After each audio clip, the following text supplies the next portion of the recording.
we just thought, man, let's bring Courtney into the episode and just bring her through the whole episode. It was definitely a process. I'm definitely a do-it-yourselfer, but I mean, obviously I have help.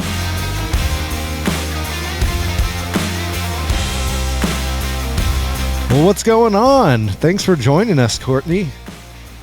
Thank you for having me. I'm excited to be here. Can't go wrong talking about Broncos. That's right. That's right. Well, we have Courtney on the show. We heard her story on Bring Back Bronco, the other Bronco podcast, and just thought, man, it'd be fun to have her. You know, last week we did an episode all on the second generation Bronco, and Courtney, that's the one that you have, right? You have a second gen. Yeah. Yeah. Yeah, it's the big one. Yep. So we'll all the space. Yeah. So we'll definitely hear more about that later, but we just thought, man, let's bring Courtney into the episode and just bring her through the whole episode. So, kind of the thing that we start off with is, we just kind of catch up and talk about what we've been working on this week, what we've been doing, Bronco related, sometimes not Bronco related, just kind of catching up. I do video production full time. And so, I was shooting a show for Motor Trend called 4x4 Garage this week. And they were swapping the Cummins R2.8 in a Jeep, and then also, working on a 24 valve Ram. Pretty cool projects. What have you been working on, Donnie?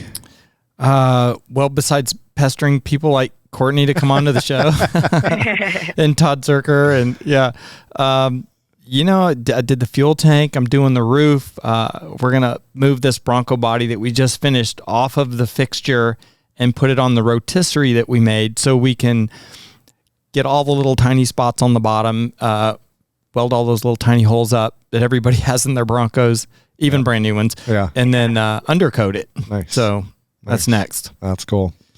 Courtney, what have you been working on?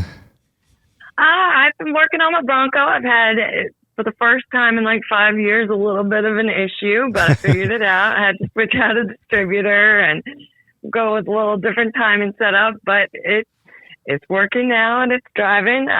Today, actually, I was loading up. A friend of mine is selling his 67 Camaro, so we were loading that up on a trailer right before I got this phone call. So yeah, it's been an adventure. Not always Ford. Yeah. Well, kind of moving into our episode today, we've got a DIY or PAY. So if this is the first time you've been joining us, we do it yourself or pay someone to do it. And so this episode, we thought we would talk about pulling your engine out of your Bronco, whether first gen or fifth gen, fourth gen, whatever you're doing, or Courtney's case, second gen. You pulled the engine out of your Bronco, right? When you got it? Yes, I did. It was a 351 modified, and it was just had a lot of leaks, a lot of blow by. Like it was horrible. So yes, I pulled it out, and it was definitely a process. I'm definitely a do-it-yourselfer, but I mean, obviously I have help. I was at Classic Speed and Custom in Charlotte, but I definitely am someone who wants to be there for all of it, especially putting the new one in and everything, just because I want to know exactly where everything is. Because if you're on the road, in the middle of the Arctic Circle, you need to know how to fix things. So you can't have someone else do it and not know exactly what's going on. So one of the things doing it yourself. One of the things we like to do is rate these jobs, and it's for the broader audience, people with tools and people without tools. Yeah. And we like to say is at 5 wrenches. So 1 wrench being, pretty much anybody could do it. And 5 wrenches means you have all the tools and you got to be pretty skilled. So pulling an engine, how many wrenches would you give that? 5 being the most difficult.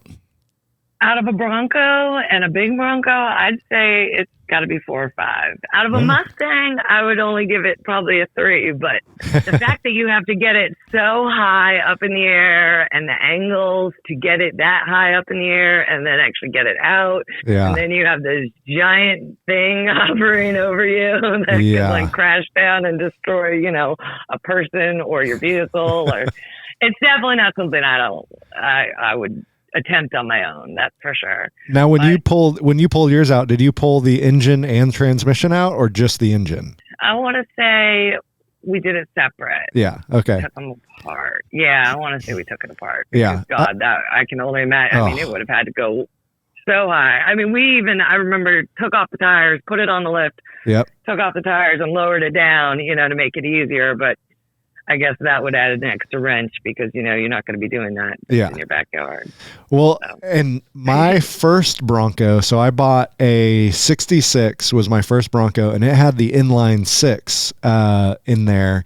And I pulled that out, and to put in, I bought a V8 that I had never seen run or anything, 302. And so I pulled the inline 6 out, and it was like one of the very first things that I ever did as a not mechanic. And it was like really, there was a lot to it, way more than I thought. So yeah, I think I agree with you.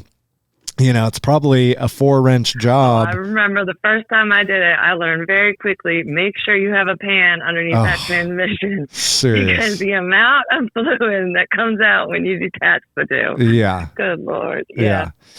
Well, and it's just, it's all the stuff. Process. Yeah. Like taking out the radiator. Yeah. Oh, there's so much that you just don't know until you do it. You don't know until you don't know. I will say taking it out is a lot easier than putting everything back in just because, you can kind of see where everything goes. But then, you try to put it back in and put it all back together. It's like, oh, it seemed so easy when I was taking it apart. Yeah.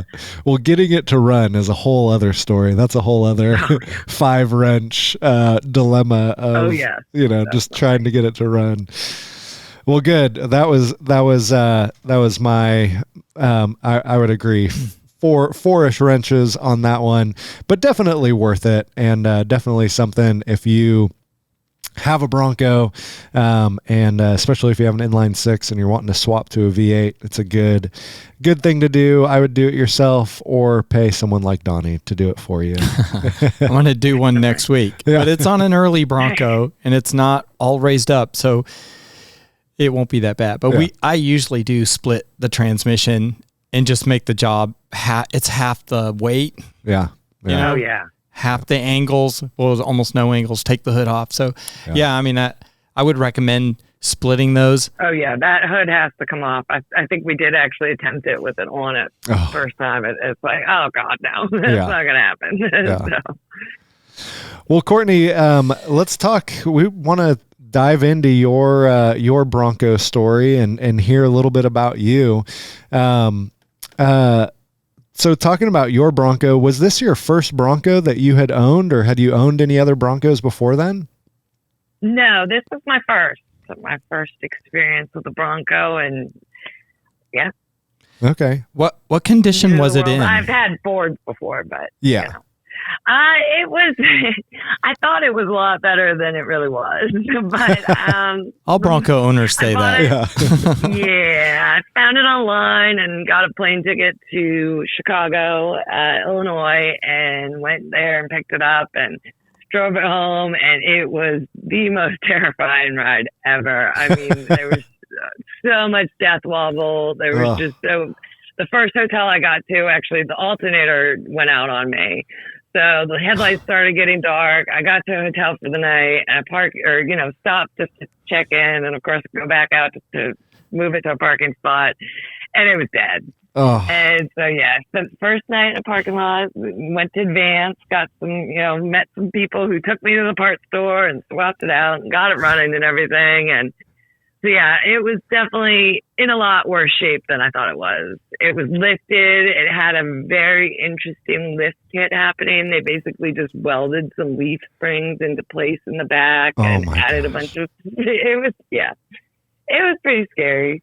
Wow. But I thought I was gonna, just fix some cosmetic stuff and obviously take out the lift and do a few things. But it definitely ended up being a basic, complete overhaul. But it was worth it because it's an awesome truck. Yeah. So talk us through, I mean, you don't have to go into detail, but what did you, when you got it home, what did you do? What did you start on first? The first thing I started on, it's completely logical. You know, the thing was terrifying to drive and scary and everything. And I started on the paint because I wanted it to look pretty. Because, you know, that's what we do. Yep. So, yes, I ignored everything else and added my freewheeling stripes because that was just the vision I had when I got this Bronco. I wanted it to look like a sunrise on the water, on the ocean. I'm from Folly Beach, so I wanted it to look like, you know, I had this vision. So I wanted it all blue and with the yellow and orange and white stripes. And so that was my main thing. I took it to Classic Speeding Customs, and a friend of mine, Russ Petty, he actually laid out the lines. And then my friend Manny actually painted it. So they're painted on. That's decals. cool. They're painted on. Yeah. Wow. So yes, that was the first thing I did. And then I think it sat for about a month or two because it scared the crap out of me. And I just didn't have a plan. Like there was so much. Oh yeah. So the first thing that I realized when I got home was that it had a 203 transfer case and was all-time 4-wheel drive. And I was planning on the whole reason I got it was to drive it to the Arctic Circle, and obviously did not need, I needed overdrive, not all-time 4-wheel drive. And Right. so, yeah, it was a very big learning experience in the beginning. But luckily I had friends at Summit and they hooked me up with like motor, and we ended up going with Gear Star transmission and got overdrive, switched out to a 205 transfer case, like, did all chain stuff, steering and suspension. Basically, yeah, rebuilt the whole damn thing. Wow. So now it's amazing. But yes, it was not, I had gotten it thinking like, okay, this one I'm going to drive, you know, I just need to fix the paint and be driving it. And no, none of that happened. So where did the idea come to drive to the Arctic Circle?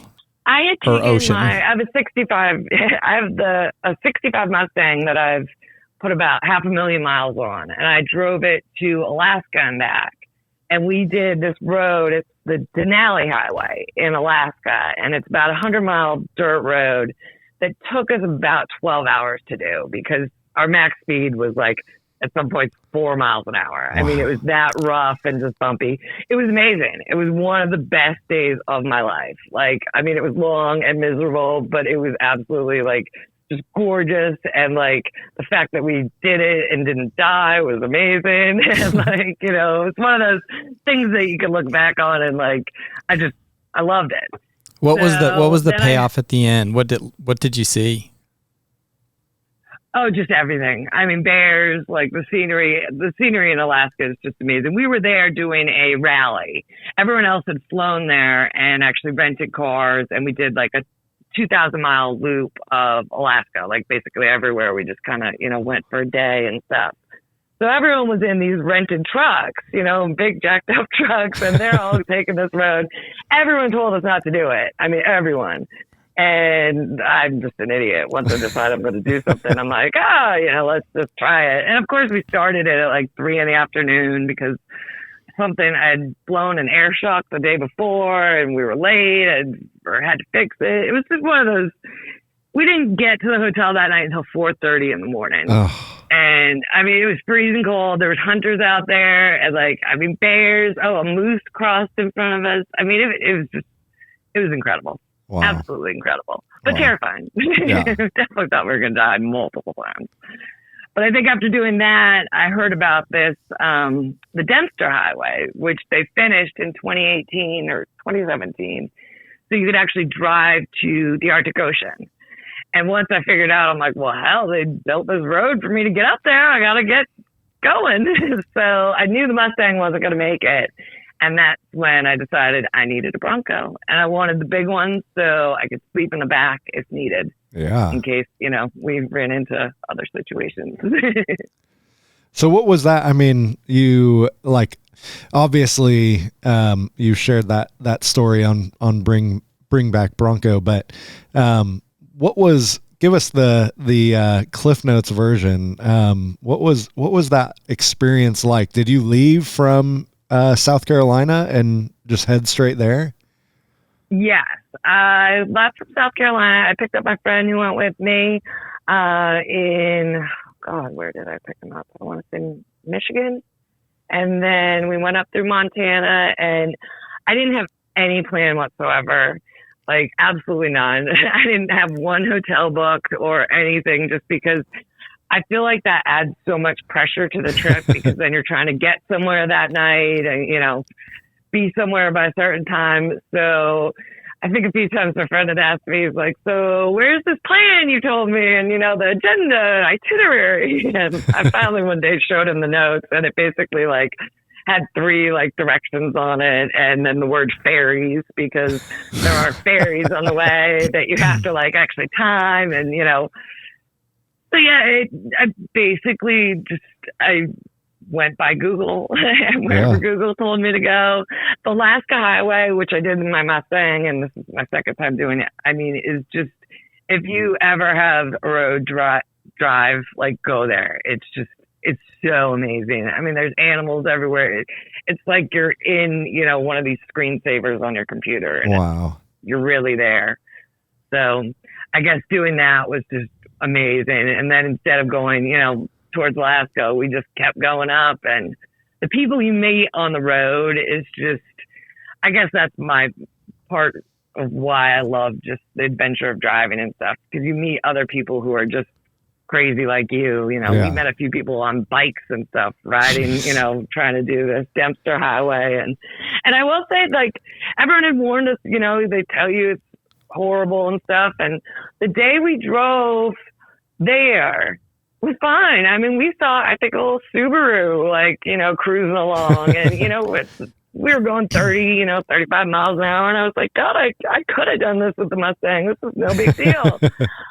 Well, then it snowed and rained, and all that dirt turned into this weird, like, clay mud stuff.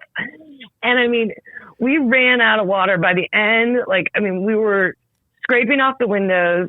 We started with the back window, and like then gave up on that, and then gave up on the side windows, then gave up on, you know, your driver window, and we were just trying to keep the windshield clean, because like the amount of mud and stuff that was just everywhere. I mean, just covered everything. It was insane. I mean, the entire Bronco, if you see pictures of it, it was completely brown, just covered in this dirt, along with me and my shoes and everything.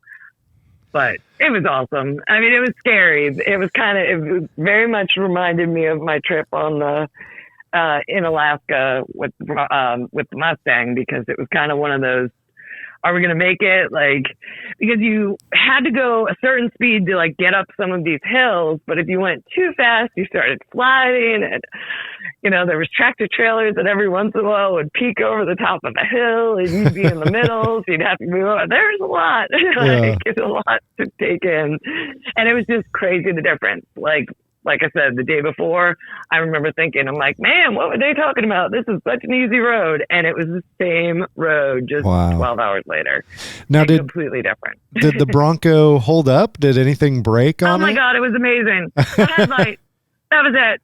I brought spare tires. I mean, people are telling you to bring a spare windshield, spare tires, all this, you know, I mean, gas cans and jacks and a farm jack and all these. I mean, I had every possible component. I had an extra carburetor and an alternator, everything. The only thing that went out was a headlight. Oh, that's it. That's amazing. Oh, that's a testimony to your ability. It was up until just like 2 weeks ago was when the Mustang or the Bronco had its first issue with the distributor. I mean, it had gone this whole time. Wow. I remember thinking, I'm like, well, hell, you know, it's kind of due for something. And I know you said it, but what engine did you end up putting in there? 408 stroker. Oh, nice. Yes, I love it. 351 Windsor block, and I'm a big fan of those. So that's what I went with, and needed a little more, you know. So yeah. That's awesome. That would be was it a quiet drive with the 408? I mean, I guess I have a 1965 Mustang when Matt has a 347 stroker, so my perspective is not very good. Yeah. If I get into a real new car, it's too quiet. Yeah. That's awesome. Are there pictures posted somewhere from your trip where it's completely covered in mud? Yes. Oh, definitely. I know my friend covered it for Hot Rod magazine, so it's on their website, and Ford Performance did a story on there. Or nice. I guess my Facebook has Project Road Warrior. Project Road Warrior. Okay. You'll definitely. find all the things. Well, and we'll post some pictures as well as we're going through this. Oh, but, yeah, I could. Yeah. But that's such a cool story. I love that you like did that. Had the, how long did the trip in total take you, start to finish? It was, I want to say, about 30 days. We ended at the Woodward Dream Cruise in Detroit. What? So that was the end point. Yes. Well, I mean, I still had to drive back to South Carolina. But. Wait, that was way more than I thought. 30 days you did this trip. So it wasn't, how many days were you just driving through Alaska? Well, we never went to Canada. Alaska. Canada. Canada. I mean, it was about 5,000 miles each way. Wow. So, yeah, it took a while. I mean, it took about 3 days just to get up to Canada. And then, well, I guess maybe it was more like 22 days or so. We did stop for the Woodward Dream Cruise, I guess, was, 3 or 4 days in there. That's crazy. By the time I got back to South Carolina, it had been a month. So. And you told your friend 2 weeks? Yeah, I usually am bad with things like that. I'm like, we'll get there. Like, we'll get there when we get there. We'll be back when we're back. What else do you need to know? Yeah. Having done that trip, I mean, what's the favorite part on your Bronco? Like, you spent so much time on it. It can be a totally vain part. It doesn't have to be something super cool. Like, but what's like your favorite part that you're just like, oh, I love this Bronco because of this? Oh, I'd say probably the hood and the view out the hood, like from the driver's seat. Yeah. I think it's like, it's almost, the windshield almost looks like a TV screen. So it's almost like you're, just have this like picture, or not a TV screen, a picture frame. Yeah. That'd be a better way of saying it, because I feel like it just makes everything look awesome. As you're looking out, there's just something, and, with the stripes on the hood, and it just made me happy. I mean, I guess that would probably be my favorite part. Yeah. If you had to change anything about the trip, is there anything you would have changed? I would stay longer. Yeah. Always. Definitely. And maybe would have made the trip we had to rush kind of to get back to the Woodward Dream Cruise, because otherwise we would have, swooped into Alaska. And I want to do the Denali Highway with the Bronco. Yeah. Now that, and I know that would be nothing. I mean, after doing it in the Mustang, a lowered 65 Mustang, I know I can make it in the Bronco, but I'll knock on wood. And you get cocky, that's when things go wrong. Yeah. I think your next trip, you need to find someone to ship the Bronco to Iceland, and you need to do the Iceland, just the true Arctic. Isn't that the Arctic Circle in Iceland? Yeah. Yeah. Oh, God, that'd be amazing. Yeah. I thought of that, and the Pan American Highway goes from like Argentina all the way up. I thought of doing that. Yep. There's definitely, I think the next trip I do, all these trips I've done, I've always been doing, for social media and like writing about it and stuff. And like, I swear there's been things that I missed because I was so focused on getting the content and getting things. So I think this next trip I've decided is going to be like, I'm going on a little soul searching adventure. And like I said about my dog, she passed away, and it's kind of getting time for me to find a new best friend. And on the road, I've always seemed to find stray dogs and like dogs that we, end up feeding or something, happens. And I'm like, maybe this next trip, I'll just go with the intent of having a new best friend find me. So I might just end up being like this crazy lady driving around with like 15 dogs in my Bronco. So if you see me on the road, wave. Like, that's me. People are like, don't talk to her. That's the crazy lady with dogs. Yep. I mean, how many can we fit in a Bronco? I mean, it's a big Bronco. I think it could fit a bunch. Yep. So that would be a very dangerous trip for me, but I think it would be amazing. You So should that's kind see of what I'm working on next. You should see how far south you could go. Just start heading south and see how far you could go before getting stopped by the cartel or something. I know. See, that's what makes me worried. I will say, like, I've heard some horror stories about going south, and I will say Canada, like, oh my God, everyone is just so polite, so friendly, and it's beautiful roads. Like the roads up there, Banff National Park, that whole area, I mean, it's just so gorgeous and like breathtaking that I have a few more trips north before I think I start heading south. Yeah. Well, one thing that you should come to, I don't know if you've ever been, I think you've been, but the Super Celebration in Townsend, Tennessee. I know it's not too far from you. I have been a few times. When I first got the Bronco, I went, and then I think I went 2 or 3 times, and then COVID and all that, you know. Yeah. So I haven't been since then, but yes, I do think I'm going to try to get there this year and see everybody. And it's definitely, it's just a great crew. And I love that they do drives at it. Yes. Like, I hate just sitting at a car show, and the fact that they actually do, you know, little trips everywhere. Love it. Yep. Definitely a big fan of Super Celebration. Well, if you do, come hang out with Donnie and I. We'd love to see you and officially meet you and all that good stuff. So. Maybe do a drive with you. We're gonna take our trucks. Yep, for sure. Hell yeah. Yep. Well, when we first heard about your story, John's like, we got to do that. Yeah. And then a few minutes ago, when you said how long you were on it, his jaw hit the table. I was thinking maybe 8 days. No, I mean, it's definitely fun. Like, to get up there, and you're not going that fast through a lot of places, like Whitehorse through, you know, the Alaska Highway and up through Canada. You're not going very fast. So there's definitely a lot of construction if you go during the summertime, because that's the only time they can do construction up there because it's not snowing. So you're going to drive on a lot of washboard roads that they've like graded and are doing things on, and it's fun. You'll know what's loose in your truck. Exactly. It's a very quick way to find out, and you will get screwdrivers and everything out to tighten everything that's rattling, because it will drive you insane. Yep. But luckily, Kicker was a big sponsor of mine, and they gave me an amazing stereo system. Oh, nice. We just turned it up a little louder. Yep. That's awesome. Well, Courtney, thank you so much for joining us. And how can people follow you? What's the way that people can get in touch with you?